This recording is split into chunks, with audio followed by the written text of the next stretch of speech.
Good evening, everyone out there. It's a very wonderful time to be before you again. And as usual, even much more than usual this time around, I am happy, so excited to review some secret on the beautiful violin. A professor of violin, Professor Awa, he once stated to his students, usually he would say to his students, do not make excuse, make good. And I tell you this very evening, do not make excuse, make good. So I want to give you some hacks on how to position your violin very well and how to handle your bow very well as a beginner. Even though you've not handled violin before. Through this video, through this class, you are going to understand how to put your violin very well, position your violin, and then it will give you ease of being what? Playing. Do you understand me? Now, write on with me. This is your violin, your beautiful violin. This is the chin rest of your violin. You will understand what the chin rest is made for. Why the chin rest is always on the violin and the viola and not on the cello and the double bass. The violin is usually put, or the viola is usually put in between the chin. Look at where your chin is. They ask you where is your chin now. You say this is your chin. It's a lie. Go and browse it. Look at where your chin is. This is what we call chin what? Rest. So, one thing that I want you to get right now, you don't have to be too fast about it, or maybe you may try it and you think that it's too hard or whatever. No. Start from the step. Take baby steps. You understand me? First of all, relax your shoulder. Relax your shoulder, relax your neck, and stretch. Relax your shoulder. When you relax the shoulder, what else do you do? Look at the violin. If you are right-handed, you put your violin on the left shoulder. But if you are left-handed, you put your violin on the right shoulder. And of course, the chin rest will have to come here. That's for left-handed people, so that they will do what? Bow. Do you understand me? But if you are right-handed like I am, fix it this way. Simple. Of course, for left-handed people, we have what we call mirror violin. Mirror violin means that everything will be displaced, opposite. For example, where G is, it will go to where E usually is for right-hand student. That's where it will be for left-handed student. Where A is, it will go to where D is usually for right-handed student. So transposed, the strings will be what? Transplaced. And then the chin rest will go this way instead of this way. So whichever hand you have stronger, you can play the violin. Now, just relax your shoulder. First of all, you are meant to stand. But when you stand on your left foot. You will stand on both feet if you want to stand and play. If you want to stand and play, you need to stand on both feet, but get support from the left foot. If you are a right-handed person, get support from the left foot. But if you are a left-handed person, you can get support from the right foot. Do you understand me? So, when you are there, because of the position of my camera now, I can't stand up. But what is more important now is how to do what? Shoulder and place the violin. Do you understand me? So, like I said earlier, you relax your shoulder. When you relax your shoulder, you place the violin kindly, gently here. Your chin holds it. Let me tell you something. It is not your hand that holds your violin. This is what many people are trying to squeeze the neck out of. If the violin were a human being, many people would have strangulated the violin, their own violins. Many would have strangulated them. The violin would have cried out, and you won't kill me. This is not the way to hold violin, please. Nobody is dragging it from you, so please stop holding it like this. No, hold them this way again. Look at how to hold it. Watch me. Watch me. Watch me. Look at how to hold the violin. You place it this way. When you place it this way, watch me. Watch me. Look at where your hand is. Do you see how your hand needs to be? Not like this. Your hand needs to be this way, so that your fingers can freely fall on the fingerboard. Do you understand me? If your hand is like this, there are many things you cannot even perform. You cannot move faster. You cannot move faster. That's number one. Number two, if you're looking for a fast piece, you can never move faster. Number two, there are for vibrato, these rich scales that people play on the violin that makes it beautiful. You cannot play it like that. Look at it. Unless you are just going to be using your finger to rub on the strings, which is an amateur method of vibrato. I don't want that for you. Do you understand me? So look at the way you need to keep your hand. Keep your hand this way. Keep your hand straight. Let your hand fall. This is your first exercise. Here should be straight. Do you understand me? Here should be straight. Not like this. This is bad. Here should be what? Straight. Do you understand me? This is what I want you to do. So now, an assignment I'm going to give to you. If you have a violin, start practicing it this way. Start practicing it this way. If you've been holding like this, now is the time to change. New Year should be a time for you to change the way you play your violin, so that you stop sounding shrill and babyish. You do what? Hold it this way. It will be the straight. This hand or arm will be straight, so you can move your arm back if you want to play vibrato. Do you understand me? Good. Now, another thing, like I mentioned earlier, you don't use your hand to hold your violin, and your arm must be straight. Another thing that I want you to know is the use of the bow. Use of the bow. There are many methods of bow hold. But we have the German bow hold, like this. We have the Franco-Belgian bow hold, like this. We have the Galamian bow hold, like this. Franco-Belgian, Galamian.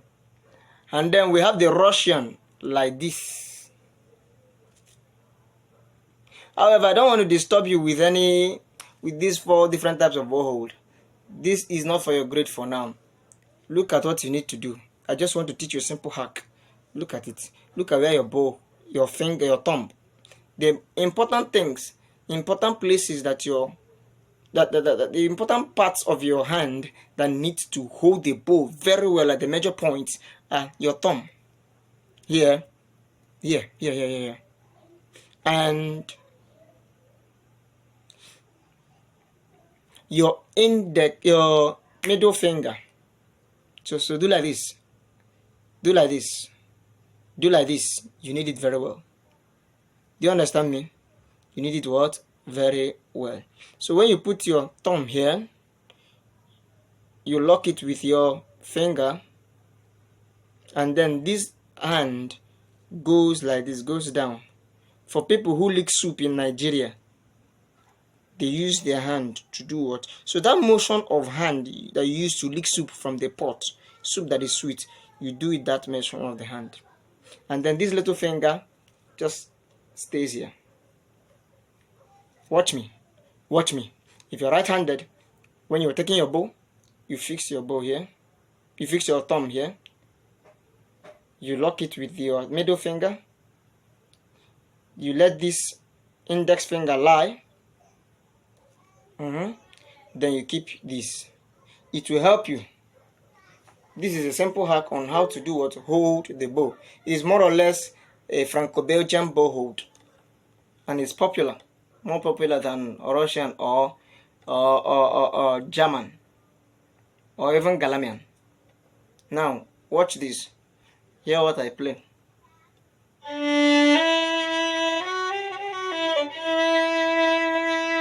You see how free it is?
Don't just mind me. I'm just trying to play something on the violin so that you can hear how it feels when you hold your finger like this and you hold your violin this way.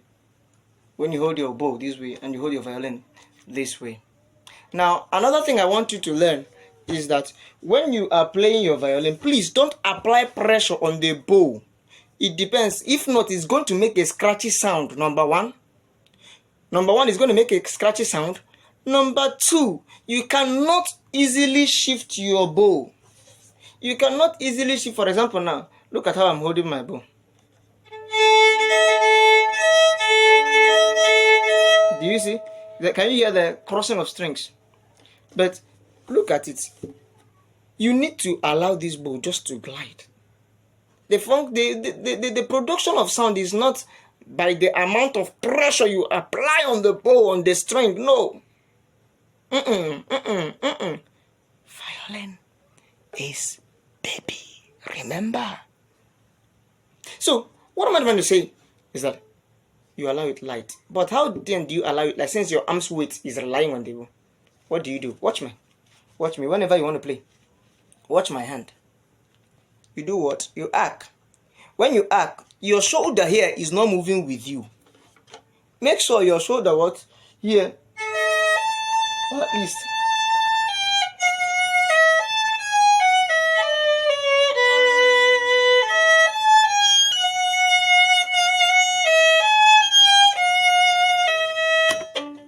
Do you see me?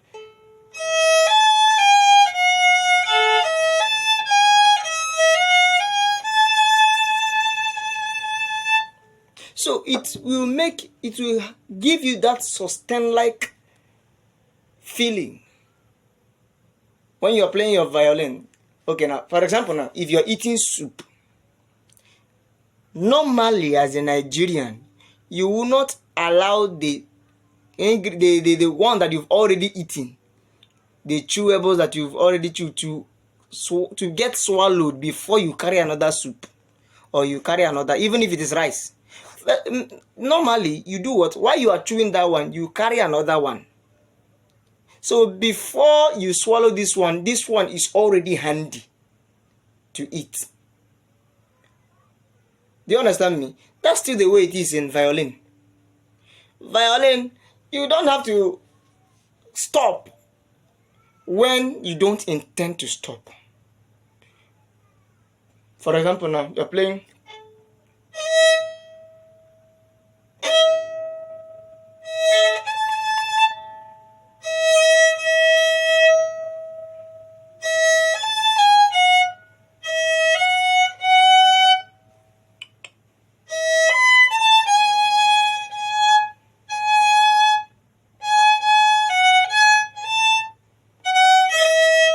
Did you hear that? What a very huge mess. But here, when your hand is arched so that it does not move, the shoulder does not move, the shoulder blade does not move, it's only the arm moving, what you have is what?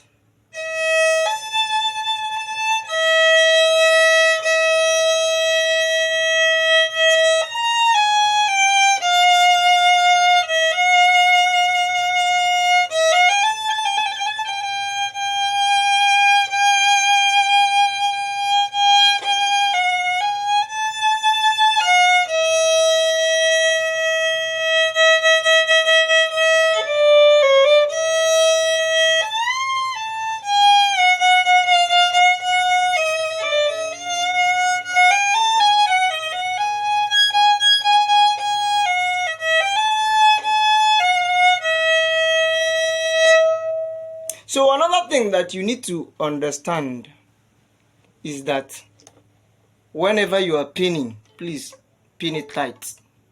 Whatever note you are pinning, don't just leave it blindly. Do you understand me? Pin it tight. With your left hand, make sure you are what? Pinning tight. And please, if you are playing a note and you are changing your bow, whether bowing or whether when you are bowing up, but you played another note and you want to bow down, let it be at the same time, not, for example,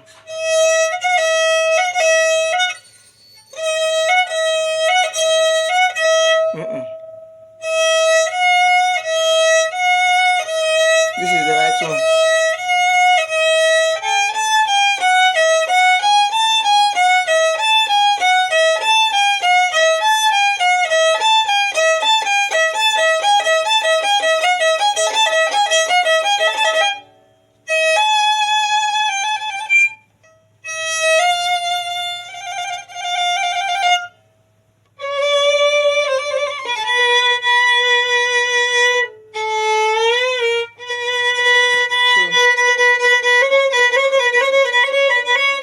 Did you hear that? No, it's as if you're playing vava, na na na na na na na na na. Why you intend to play na na na na na na? You're playing na na na na na na na because the bow is moving before the fingering. The bow and the finger, the bow movement and the finger movement should be at the same time.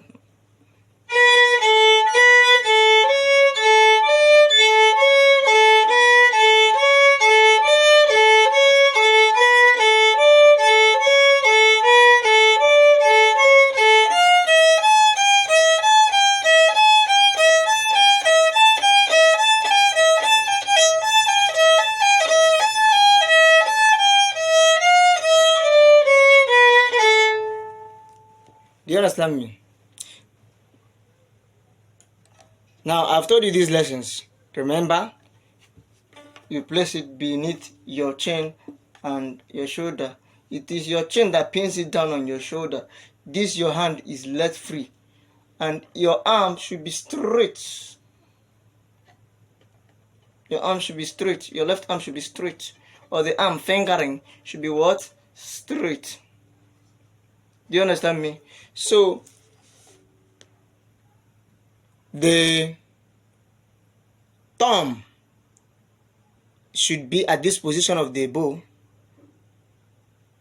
The thumb should not be here.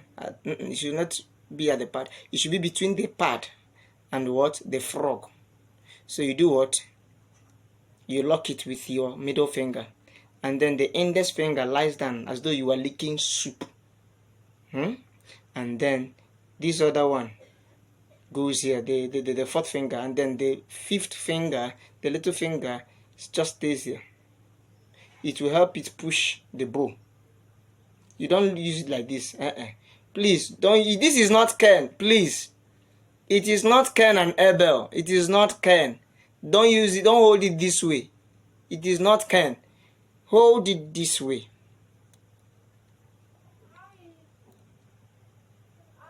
Finish. And you are what? Good to go. So I'll give you some exercises. Now, exercise 1. Even if you've done it before, try to do it again. Hold your violin between your shoulder and your chin. Properly placed very well for about 4 minutes. That's assignment 1. About 4 minutes. Then number 2, use it and walk around. Walk around your room, walk around your vicinity, walk around and wave to people. Use it, wave to people. It will help you to do what? Pin it very well. At first, it will do like as if it's falling. Do you understand me? But gradually, you will get to hold it, you get to stay. And another one is that your jaw may seem to pain you or your neck. Don't mind it. That's the sacrifice for success in violin. Trumpeters, ask them. Even their lower abdomen will pain them. Their mouth will pain them. Saxophonists, ask them. Do you hear me? Keyboardists, their fingers will pain them. Drummer, their wrists will pain them. That's what they experience as beginners. So yours is not a different. If you don't have sacrifice to pay, then the violin will just be a cheap toy. And my baby is not a cheap toy. Good. So, and another exercise you are going to do, when I was a child, there was something that we used to call shekele kenyembo cha mawerembo, shekele kenyembo cha mawerembo. When you are trying to do it vigorously, so that your wrist becomes what? Flexible. Because for you to bow very well, you need a flexible wrist and flexible fingers. You don't need rigid fingers. Do you understand me? So do like this, do like this, do like this every day. Is whenever you wake up, at least for 2 minutes every day, every morning, and every night for 5 minutes. 2 minutes every morning because you are about to go somewhere, perhaps, so that you don't go late. But at night, do it. Do it. Do this one. And then do this one too. Each of them. In the morning, 2 minutes. In the night, 5 minutes. Another one is to do what? Throttle. Those of you who ride bike. Throttle, throttle, throttle, throttle, throttle, throttle, throttle, throttle, throttle. Throttle, throttle, throttle. It will help your wrist to do what? To become flexible.